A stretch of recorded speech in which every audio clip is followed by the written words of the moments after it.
So here we have the second part to the unboxing that I made the first part like a week and a half ago, or almost 2 weeks, and I said that everything hadn't arrived yet, and it took until today for two of these to arrive. One of them arrived like over a week ago, but here's the second part. Yeah, it took a while, but here it is. Three packages from Savi. And then after that I'm going to talk about some stuff I got for Christmas as well, because why not, or at least a couple games and a few DVD sets, which, you know, nothing major, but I'll just briefly mention them. I did get some books as well, but I have ordered some books recently. I ordered 4 books, and so I thought that I would just make a video about books. Why not? Because I have enough books for one video, so I might add something more to that video, but I'm just gonna wait with the books until a bit later. You know, after the Christmas stuff, I might have some extra time to talk about various DVD and Blu-ray purchases over the past few weeks. We'll see how much time I have left and what I feel like, but I'll probably talk about some more stuff after the unboxing and then the Christmas gifts. But unboxing first.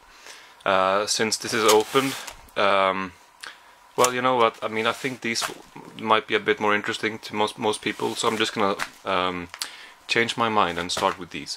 I was gonna say I was gonna start with this, but okay, so let's see, 2 Blu-ray box sets, different genres, but both very exciting.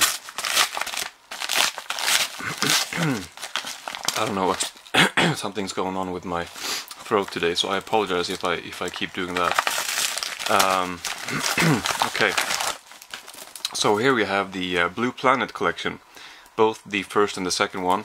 So I have the first one already, but I have the DVD, and I haven't seen the second one, and I'm trying to upgrade the BBC Earth and David Attenborough DVDs that I have to Blu-rays, at least for the ones that I can find, or the ones that have been released on Blu-ray, but most of them have, I suppose. So this gives me a chance to upgrade the first series to Blu-ray, and, you know, at the same time getting the new one in a nice set. And this was £25 and then 10% off, so not a bad deal. So this was yeah, definitely something I wanted. Last year around the same time I got I hope I said now I get confused. Last year I got Planet Earth 2, and now you know, that made me I hope I said Blue Planet. If I said Planet Earth, I obviously meant Blue Planet. But last year I got Planet Earth. This year Blue Planet, the 2 sequels. Anyway, and I enjoyed Planet Earth 2 a lot, so I think I'll enjoy Blue Planet 2 as well, because I mean, they seem incapable of making anything that is not fantastic over at BBC Earth. So BBC Earth. Yeah. So I'd like to see the first one again, but I can't really. I'm gonna have to, you know, start with the second one, because I'm so curious about that. I know it's obviously the newest production from BBC Earth, so yeah, that's cool.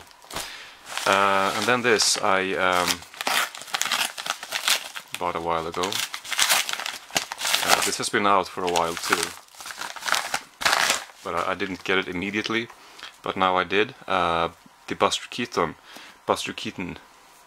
I don't know if the box set is called anything particular, but it's yeah, Buster Keaton, new 4K restorations. Has the 3 movies: Sherlock Jr., The General, and Steamboat Bill Jr. The General, I cannot wait to.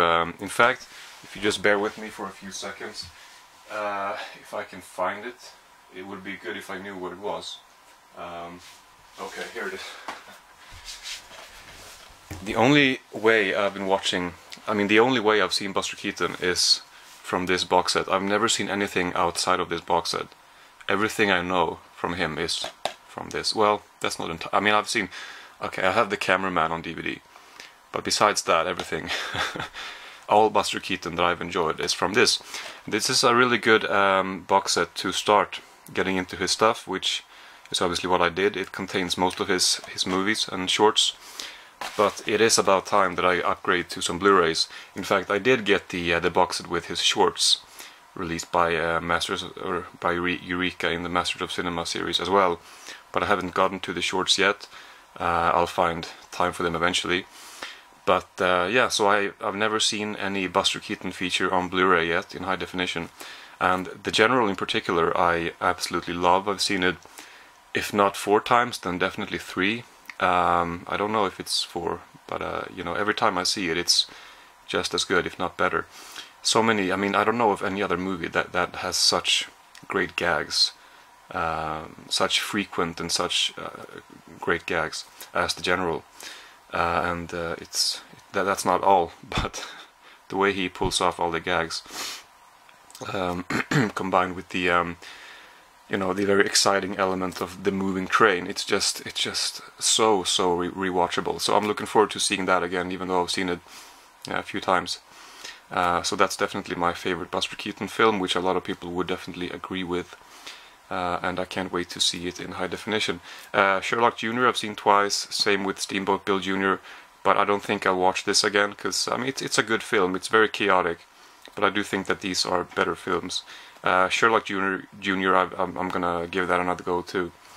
Yeah, so looking forward to that. So that's the Blu-ray box sets. Now to this is not, maybe not that exciting to, to everybody, but I do like this show. I've been watching series 4 and 5 recently. I bought series 1 to 5. I don't know if I've talked about those before. I think I have talked about a few of them. But I bought series 1 to 5 of Not Going Out, a British sitcom, which is currently going on. This is series 1 to 7. I believe series 8 has not come out on DVD yet. But then it has also been renewed for series 9 and 10. So this is going to go on for a while longer, this show. But yeah, so this contains 1 to 7, all that's out on DVD so far, and so the thing is, I get ready for some nerdy DVD talk here.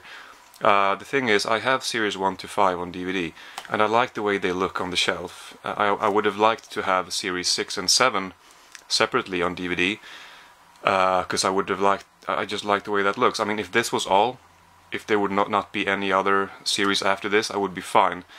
It's just that I hate having, you know, a big chunk of a show in a box set and then a couple seasons after that. So it's gonna be like, you know, this box set and then 8, 9 and 10 eventually. And I just hate that. I prefer having everything in one big box set, or all the releases separately. It just looks nicer and it looks more coherent or cohesive or whatever on the shelf. But the reason why I bought this is because it was actually cheaper to buy this whole box set from Savi. It was £10 and then 10% off and free shipping, so £9 for this, which is like almost twice as cheap as series 6 and 7 separately. And I'm not gonna pay that much more for only 6 and 7 when I can get a box set for a lot cheaper. So I can just sell my series 1 to 5 and get some of my money back, and just have to suck it up and just have series 1 to 7 and then eventually the rest of them next to it, even though I don't like the way it looks. So that was my dilemma. Do I buy the box set and just try to forget about that collector's obsessive mind of mine, or do I buy it anyway? No, I'm gonna buy it anyway, because I will save some money. Anyway, the show itself is the most important thing, of course. I did like the show a lot, but it took me a while to get into it. So I've recently been watching series 4 and 5. It took me, yeah, I don't know. I don't know when I bought them. I bought series 1, 2, 3, and then I think I don't know exactly if I started watching series 1 and realized I liked it, and then I bought 4 and 5. Anyway, they've been lying around for a while, and it took me a while to get to all of them. After series 3, I still wasn't a big fan, but eventually, maybe a few months later, I decided to finally pick up series 4 and watch that, and I really enjoyed it more than before. And then the 5th one I enjoyed a lot too. So right after that, I just bought this. One thing that is exciting about this box set is that Series 7, here he is, introduces this character, played by Hugh Dennis. I don't know what his name is in the show, but I've only seen him in one thing, and that is Outnumbered. But that's a really good kind of family comedy show. So he's in this, so that's one of the reasons why I wanted to get to Series 7.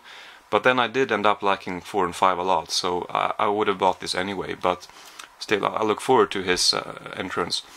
So yeah, that's the unboxing. Some really exciting stuff, I think. So okay, then the Christmas gifts. Well, at least what's in everything that's interesting to my viewers. I got a laundry hamper that I'm very happy about, and I got gym trousers, training pants. I never know what to call them, from Adidas, that I'm also very happy about. But nobody cares about that. We have a couple games here. First of all, Persona 5, which will probably take me a while to get to this, but more and more, the more I hear about this, the more I understand that this is a game that maybe an underrated game in some ways, because a lot of people seem to not know about it. But the people who do know about this, they're completely well, they tend to fall in love with it when they play it. So, and it's been a few occasions where I've had a game lying around, not really knowing if I like it, and it's taken me a while to actually get to it. But when I do get to it, I realize that this is fucking great. So maybe this will be one of those experiences that are hard to. It's just hard to know what it's gonna be like before actually playing it. But sitting down and playing it, then getting a couple hours into the game, I feel like that you can't really understand if you're gonna like it until you get to that point. At least for me, because I notice that sometimes with certain games, I just don't know if they're gonna be for me until I play them and realize that this is definitely for me. So I at least want to try this and see if it's good. I'm sure it's good, but yeah, we'll see. I know that there are other Persona games too, but I'm pretty sure that you don't have to play them in order. Then the other one that I have started playing, I'm definitely not sold on this yet. It's BioShock, the collection. All 3 games, 1 and 2, and then Infinite. I don't know, is Infinite in the middle for a reason? Does it take place between the two? That's another thing I want to ask about. If I don't end up finishing the first one and the second one, is it okay to skip to the Infinite game instead? Because I've heard good things about that too, and I've understood that that's maybe a bit different in some ways, at least aesthetically. I don't know. If I do end up having a hard time getting through the first game, is it possible to play Infinite anyway? Let me know about that. I'm of course gonna do my best to get through the first one, but I've played maybe an hour so far, hour and a half, and it's not really my kind of game. I'm not really that into it, but I'm gonna keep going eventually, and we'll see if it gets better. Yeah, I don't know, just not my kind of game, but it might change. I might get more into it after a while. We'll see. But I did start playing it, and it's fun. But yeah, I just don't feel. Well, most of the time when I check out a game, I tend to easily become very immersed in the world pretty quickly. But not with this so far. But we'll see what happens. Okay. So the DVD box sets. I talked about some of this before. We have 3 box sets of Swedish films released by Studio S. I want to get most of these, and like I said before, there's a lot of these box sets that feature a bunch of old bad comedies, and I'd like to have those too. But box sets like these are much more interesting. Like this one, Jan Troell. He's a very I don't know if I've seen anything by him, but a very famous director. It says that together with Victor Sjöström, Ingmar Bergman, and Bo Widerberg, he is considered one of our biggest filmmakers internationally and locally. But well, I've seen he made actually just a few years ago, or maybe like 8 years ago. I think the English title is Everlasting Moments. I've seen that, but these are much older. Has Max von Sydow in at least one, and yeah, they're from 66, 68, 77, 82, and then a couple documentaries here, I think 88 and 91, 97. So yeah, I'm looking forward to getting into this. This is also very exciting. Gösta Ekman, although not the Gösta Ekman that passed away recently, that most Swedes will know, but his grandfather, actually, who was also an actor. He was in Faust. I don't know if you've seen Faust, if you know who he plays. Maybe you can recognize him. I haven't seen these movies. I haven't seen Faust. I know Faust is released by Eureka as well, but I'll just watch it here first. Yeah, so I wanted this because I saw a movie with him and Ingrid Bergman before she went to Hollywood, and I thought he was just really great. It says here actually the biggest Swedish actor of all time, which since he died like in 1938, that's 80 years ago. So yeah, I'll take your word for it. I obviously wasn't alive to know how big he was when he was alive, but you know, I'm looking forward to getting to these movies. This one in particular, the clown, seems interesting. I'm sure that's this one. But yeah, so 1920, 26, then Faust 26. I believe all of these except for Faust Swedish movies. No, maybe not. No, I don't know. But anyway, so this is very exciting. They did recently release a box set with Gösta Ekman the younger, his grandson as well, who died recently, like I mentioned. And I did put that on my wish list as well, but you know, of course, you can't get everything, so I'll get that eventually. But yeah, anyway, so I'm looking forward to this. And then this, I don't know too much about, but I like these box sets, and the movies looked interesting. This guy, I guess he was a writer. He wrote books that have been adapted into films, and these are 3 of them, or maybe all 3 that had been made into films. I don't know, but it's called Portraits of Stockholm. So I guess he wrote books, stories taking place in Stockholm, and I guess these are filmed around Stockholm, I suppose. So yeah, 3 very nice DVD box sets. I am very happy about these. So that's the gifts, and now I guess I can move on to the rest of the, well, whatever I end up talking about. I have a pile next to me, and I also have, let's see, one box set of a very beloved British sitcom that I've just finished literally today. It's a little show called Only Fools and Horses, in this very nice box set. There's a bunch of dust in the top because it's been lying on the floor for quite a while. I think I bought this set back in maybe February, March, and it took me until now to finish it. You know, for the first, I'd say, maybe to here, I just watched it occasionally, and I definitely liked it, but it wasn't until around here that I really fell in love with it, and I felt like I felt like the characters started to develop more in different ways. I mean, a lot of sitcoms, I mean, I'm obviously a big fan of sitcoms, but they tend to be kinda cynical sometimes. They treat their characters not very well all the time. They don't like to see them succeed, because a winning concept in sitcoms is they're not to be changed. They can't have change in sitcoms, because then they will ruin their successful concept, you know.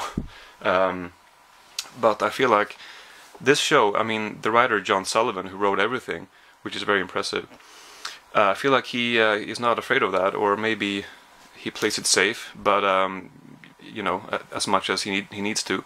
But he also treats his characters with such warmth and depth, which you don't always see in sitcoms. And of course, it helps that this started in 1981. As you can see, they grow quite a lot older, and then it ends in 2003. Well, you can't really tell their age very well on that. Okay, I'm sure most people know about this show. At least if you're from the UK, this will be nothing new to you. But I've only first experienced this now, although I've known about it for quite a few years. But I'm glad that I finally got to it. It ended up being, like I said, around this time, Series 6 maybe. It only took me like a week or 2 weeks to finish the whole thing. And it's such a journey that these characters go on, and that you go with hitting the camera.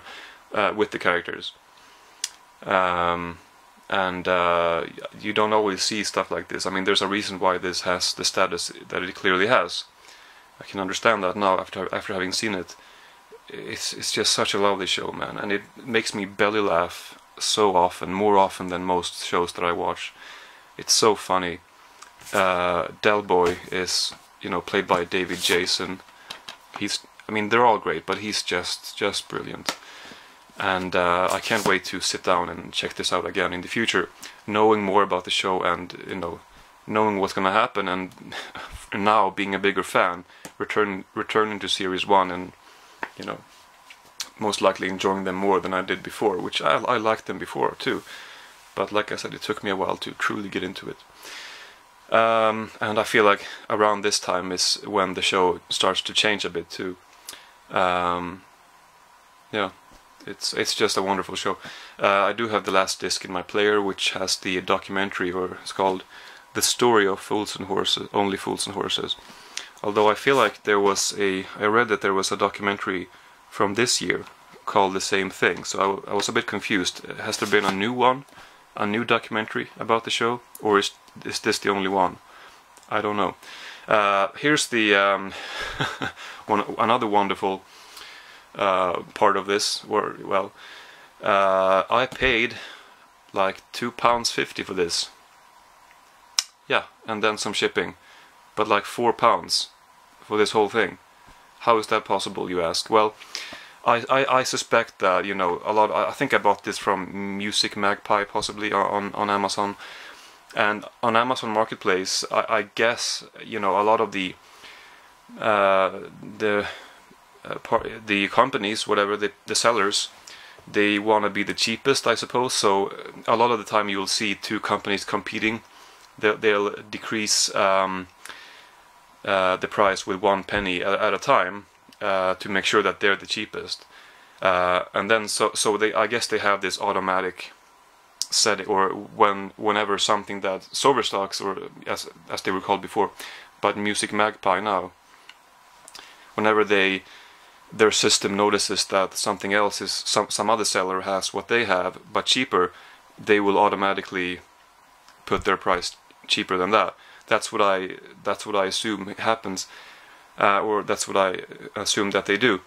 And let's say that one seller had this but only the discs, or it was badly damaged, and this person decided to sell it really cheap. Well, Music Magpie won't know that, so they're just gonna, I mean, again, I don't know this for sure, but if that's the case, then they're just gonna decrease it anyway, even though their edition is in perfect condition, or well, it's a bit broken here, but you know, the discs are fine, the box set is intact. So I suspect that's how I was able to get this as cheap as I did, and I must have been very quick too, after they decreased it or lowered it to that price, because otherwise someone else would have clearly bought it. But I was very lucky to get it for that price. So this whole show, about £4. that's one of the best purchases that I've done, I believe, in a while. But anyway, this is such a great show. If you don't even have to be a fan of comedy, it's just such a good show, and such a journey it takes you on. And you know, like I said, it starts in '81 and ends in 2003, and for about a decade, you know, the first half of the show, time-wise, I'd say it's mainly just comedy. But then after that, things starts to change a little bit. You get to know the characters in a different way, and there are some really nice moments after that, some more serious moments, which there might have been before too, but not as much, I believe. And by the end of it, you just love the characters. Well, I should mention that the finale, or the last 3 episodes, they came out in 2001, 2002, and 2003, and the ones before that came out in '96, and that was the intended ending for the show. But then apparently, after pressure from fans, John Sullivan wrote a new trilogy, and a lot of fans they that's not canon for them. Like, they like to view the '96 episode as the final episode, which I can totally see why, because it so clearly felt like the ending. It was obvious that they intended for that to be the ending based on what happens in the end. So I was a bit surprised that, like, so there's 3 more episodes after this? Really? Why? Seems like a perfect ending. But the pressure from fans makes a lot of sense. Yeah, I don't think the last trilogy was necessary, and I would have been fine without it. But of course, I enjoyed seeing them. But they're not as good. Some of the magic is lost, I suppose. But it's nice to see the characters some more. And I'm always a big fan of shows that keep going for a long time, and then you see the characters age and change, stuff like that. Alright, so that's only Fools and Horses. I couldn't do that briefly because it's such a massive show. I'm just gonna grab some random stuff from the piles here to my right, and we'll see how many I end up talking about. So this one I unboxed a while ago, Death Weekend, which is released here in a Swedish edition, and I mainly bought this to. It was a cool release. It had some new special features filmed in Sweden, because this film has a pretty long history of censorship in Sweden. But I ended up really liking the movie. The movie was a lot better than I thought it was going to be, and I just thought it was a really good film. It's a shame that it doesn't seem to have a lot of releases outside of this DVD. But I'm sure in the future it's gonna get a Blu-ray. I'm sure it will. It really deserves it, because it's like I expected something like. Now it's been years since I saw these movies, but I remember not liking them too much. Movies like Last House on the Left and I Spit on Your Grave. I thought this was gonna be some kind of clone of that. This is from '76. I'm not sure exactly when those movies are from. I think around the same time. But this was better in my opinion. I thought this was better.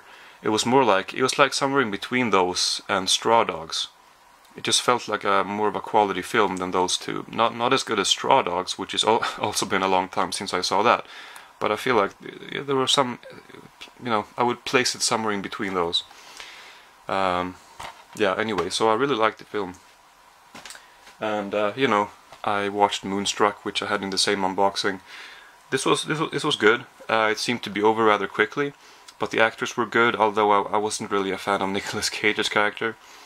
I think you'd like this though if you like movies like You've Got Mail or When Harry Met Sally, and I did enjoy it. And I found this at a second-hand store, which is not a great movie. I saw this in the movie theater with my dad when this came out. It's a Swedish film. It came out in 2010. I remember we were the only two. There were 2 girls sitting like a few seats away from us, and then me and my dad. So I remember that because they were it's weird to see movies with such few people in the audience. It feels like you're seeing the movie with them and not as. Anyway, I don't know. But this is a movie by Josef Fares, who made some pretty funny comedies back in the early 2000s that I was a big fan of then. Haven't seen them in a long time. But this is not one of his best movies. But I do want to mention something about the director, because he's known now as a video game director, I guess. He made A Way Out. It hasn't come out yet, but it's gonna come out next year. And he made Brothers, A Tale of Two Sons or something like that a few years ago. But as most people will not know, at least if you're from other countries than Sweden, well, he was a very successful director for many years in Sweden, starting from a very young age, like 24, 25, when he made his first successful film, which is this one, Yalla Yalla. And people talk about him as the new Tommy Wiseau, which is kind of odd. Or the Tommy Wiseau of video games, and I'm like, it was like based on, it's just really weird to me, because it was based on, if you don't know who Tommy Wiseau is, I guess that's understandable, but yeah, you have to look that up. I can't really go over that now. But people talked about him, about Josef Fares as being similar to Tommy Wiseau, and I was like, what are you talking about? It's based on a appearance he did at some kind of PlayStation Awards thing, I don't know really. And I did see the appearance, and I guess that's just his person. He is very energetic, and he has a very large confidence. And I don't know why people keep comparing him to Tommy Wiseau. I think some people mentioned it, and then people like being in on something, and so they jump on that bandwagon or whatever, and they, without really knowing why they're saying something, they just see other people do it, so they do it themselves. But he's actually a good filmmaker, apart, you know, something that Tommy Wiseau is not. So you know, just if you heard that, I just wanted to mention that you shouldn't compare him to Tommy Wiseau. They're two, I don't know. Anyway, I thought that was a bit odd. I watched, well actually I'll save that for a bit later, because I have a reason for that. I don't know if that's interesting. Okay, here we go.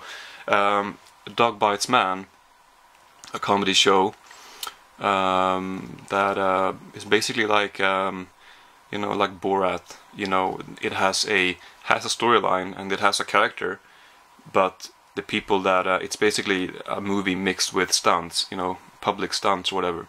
This is like the same thing, but as a TV show.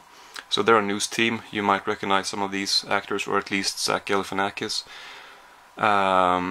They play a news team. They're looking for new stories, but the people they interview, they are not in on it. So it's a cool mixture between pranks and a comedy show.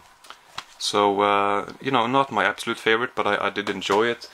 And let's move on to something very different. This one I unboxed a while ago, Edvard Munch, a film from 74, about the famous Norwegian artist. It's a long film, but it's a really good film. If you haven't seen this, then I really recommend it. You know, it chronicles his life, or not his whole life, but his young life, and it's very good. It's sort of I think Peter Watkins, he has done that before, where he mixes film with documentary stuff. I mean, he narrates the film as if it's a documentary, and he has the actors, he tells the actors to look into the camera sometimes to like make sure, I mean, to what's the word? Well, just, yeah, I don't know, just to remove that barrier between audience and actors, and he makes it feel like it's a documentary in some ways, even though it's of course not a documentary. It's just it's a film about his life, but he manages to create a very special mood with that, which I definitely liked. Yeah, it's a long film, and it's a little bit repetitive, I would have to say. I mean, it's not too, I don't know, it's a bit repetitive. I feel like for such a long film, maybe they could have had some other stuff, because a lot of the stuff is very similar. I mean, a lot of the stuff repeats itself. But anyway, I really did like it. It's a great film that I will definitely return to in the future. I don't know. I guess I'll talk about one more. I don't really have too much more in the pile, but I did check out Gremlins 2, which I've had on DVD for a long time. I finally saw this a month ago or so, and I thought that it was great. Really, I mean, almost basically as enjoyable as the first one. It's a very strong sequel. Yeah, this might not be part of my regular viewing in the same way that Gremlins sort of has been in the past. But I did like it a lot. I thought, yeah, I thought it was a very strong sequel, very enjoyable. And I do hear talks about a third one, which I don't know what's going on with that exactly. there's talks about all kinds of sequels to 80s movies, like The Goonies has been something that they've talked about for a while, which is not going to happen. But and then now Lethal Weapon, you know, and Beverly Hills Cop, and you know, I don't know which projects will see the light of day, but a Gremlins 3, yeah, I'm for that. Why not? So yeah, that's it for this video. I'm gonna wrap it up here, but I do have more stuff to show in the future. Like I said, I bought some books and I'm reading some other books, and so I'm gonna make a video about that. And I got some Christmas money, and December has been good in terms of my sales. So I do have some other stuff coming, and I do plan on ordering some more books and movies and stuff like that from Amazon. So that is definitely coming up too. Yeah, so thank you for watching, and it shouldn't be too long before the next video. So I will see you then.